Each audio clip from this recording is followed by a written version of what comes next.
కార్తీక మాసం చివరి సోమవారం కావడంతో వరంగల్లోని శివాలయాలు భక్తులతో కిటకిటలాడుతున్నాయి. హనుమకొండలోని చారిత్రక 1000 స్తంభాల గుడికి వేకువజాము నుంచే భక్తులు పోటెత్తారు. స్వామివారికి ప్రత్యేక పూజలు, అభిషేకాలు నిర్వహించారు. ఇక ఇదే అంశానికి సంబంధించిన మరింత సమాచారం మా వరంగల్ ప్రతినిధి రాము అందిస్తారు. చివరి సోమవారం కావడంతో వరంగల్లోని శివాలయాలన్నీ భక్తులతో కిటకిటలాడుతున్నాయి. వేకువజాము నుంచే దగ్గరలోని శివాలయాలకు చేరుకుని భక్తులు ప్రత్యేక పూజలు నిర్వహిస్తున్న పరిస్థితి. ప్రస్తుతం మనం హనుమకొండలోని చారిత్రక 1000 స్తంభాల గుడిలో ఉన్నాం. ఇక్కడ కూడా వేకువజాము నుంచే భక్తులు పెద్ద ఎత్తున తరలి వచ్చి ఇక్కడ స్వామివారికి రుద్రాభిషేకాలు చేస్తున్నారు. దాంతోపాటు ప్రత్యేక పూజలు కూడా నిర్వహిస్తున్న పరిస్థితి. ఒకసారి మనం విజువల్స్ చూడొచ్చు. ఇక్కడ భక్తుల సందడి ఏ విధంగా ఉందో ఒకసారి మనం ఎక్స్క్లూజివ్ చూసే ప్రయత్నం చేద్దాం. సార్, ఎక్కడి నుంచి వచ్చారు? హనుమకొండే. ఇక్కడ భక్తులు పెద్ద ఎత్తున చేరుకొని ఇక్కడ స్వామివారిని దర్శించుకునే ప్రయత్నం చేస్తున్నారు. మరి కొంతమంది భక్తులు ఉన్నారని మాట్లాడించే ప్రయత్నం చేద్దాం. ఇక్కడ ఒకవైపు అక్కడ వీళ్ళకి సంబంధించిన అన్ని ఏర్పాట్లు ఇప్పటికే ఆలయ అధికారులు పూర్తి చేసి వీళ్ళకు దర్శనం సంబంధించి ఎలాంటి ఆటంకాలు లేకుండా చూస్తున్న పరిస్థితి. మనతో పాటు కొంతమంది భక్తులు ఉన్నారు, మాట్లాడించే ప్రయత్నం చేద్దాం. సార్, ఎక్కడి నుంచి వచ్చారండి? ఇక్కడ లోకల్ అండి. ఓం నమః శివాయ. భక్తులకు ఎంతో పవిత్రమైన కార్తీక మాసం సందర్భంగా ఈరోజు రుద్రేశ్వర స్వామి ఆలయంలో ఎంతో పవిత్రంగా భక్తులంతా విచ్చేసి దేవునికి అభిషేకాలు చేసి పవిత్రంగా వారి భక్తిని చాటుకుంటారు. ఈ సందర్భంగా వచ్చిన భక్తులందరికీ కూడా దేవాదాయ కమిటీ తరఫున అందరికీ మంచి సౌకర్యాలు ఏర్పాటు చేసినారు. భక్తులకు ఎలాంటి అసౌకర్యం జరగకుండా ఈ మాసంలో భక్తులకు మంచి పూజలు పునస్కారాలు చేసే విధంగా ఏర్పాటు చేసినందుకు వారికి కూడా ధన్యవాదాలు. ఇదే విధంగా భక్తులందరూ కూడా సుఖ సంగతులతో స్వామివారి ఆశీస్సులు ఉండాలని కోరుకుంటున్నాం.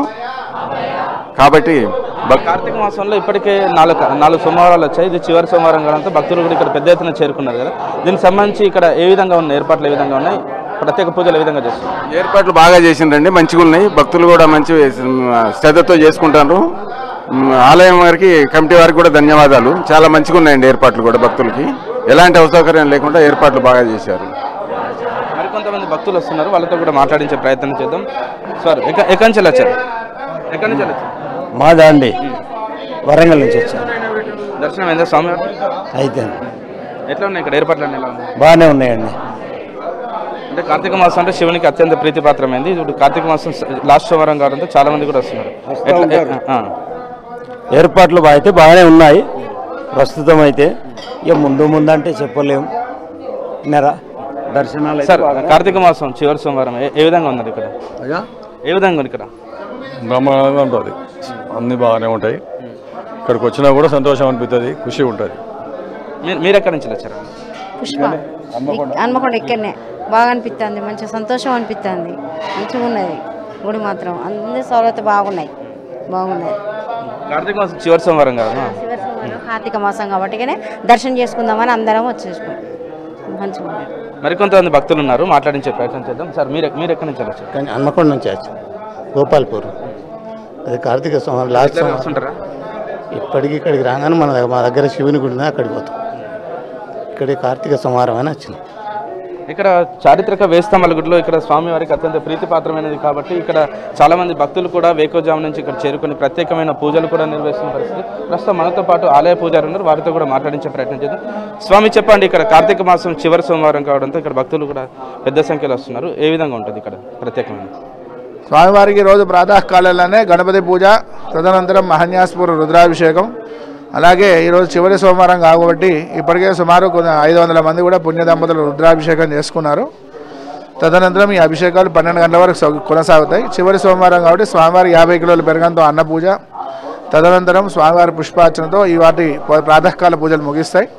ప్రదోషంలో 6 గంటలకు మళ్ళీ మహానివేదన తర్వాత స్వామివారికి అభిషేకం, తదనంతరం చతుర్వేద సేవ, భజన సేవ, ఇవన్నిటితో ఈ ఒక్కరోజు ముగిస్తుంది. అంటే వాళ్ళు ఎలాంటి పూజలు చేస్తే స్వామివారికి అత్యంత ప్రీతిగా ఉంటుంది? చతుర్థ సోమవారం కాబట్టి అక్షంతలు, తెల్ల అక్షంతలతో కానివ్వండి, లేకుంటే తెల్ల పూలతో, జిల్లెడు పూలు కానివ్వండి, ఉమ్మెంత పూలు కానివ్వండి, లేకుంటే చెప్పినట్టు అన్న పూజ కానీ, శ్వేతం ఏదైతే తెల్లగా వర్ణంగా ఉన్నటువంటి పూజ విధానంతో చేసినటువంటి పూజ అయితే స్వామివారు ఎక్కువ ఫలితంగా ఇస్తారు. ఇక్కడ మొత్తానికి కార్తీక మాసం చివరి సోమవారం కావడంతో ఇక్కడ భక్తులు మొత్తం పెద్ద సంఖ్యలో చేరుకొని ఇక్కడ ప్రత్యేకమైన పూజలు చూస్తున్నారు. వేకువజాము నుంచి ఇక్కడ చేరుకొని రుద్రాభిషేకాలతో పాటు ప్రత్యేకమైన పూజలు కూడా చేస్తున్న పరిస్థితి. దాంతోపాటు ఈరోజు స్వామివారికి అన్నప్రసాదం వితరణతో పాటు తెల్ల రంగు ఉన్న ఏదో వేటితో కూడా పూజ చేసిన కూడా స్వామివారికి అత్యంత ప్రీతిగా ఉంటుంది. ఈరోజు చివరి సోమవారం కావడంతో వాళ్ళ స్వామివారికి పూజించడం మనం కోరిన కోరికలు కూడా నెరవేరే అవకాశం ఉంటుందని చెప్పి ఆలయ పూజారి చెప్తున్న పరిస్థితి. కెమెరా పర్సన్ భిక్షపతితో రాము, మెగానన్ టీవీ.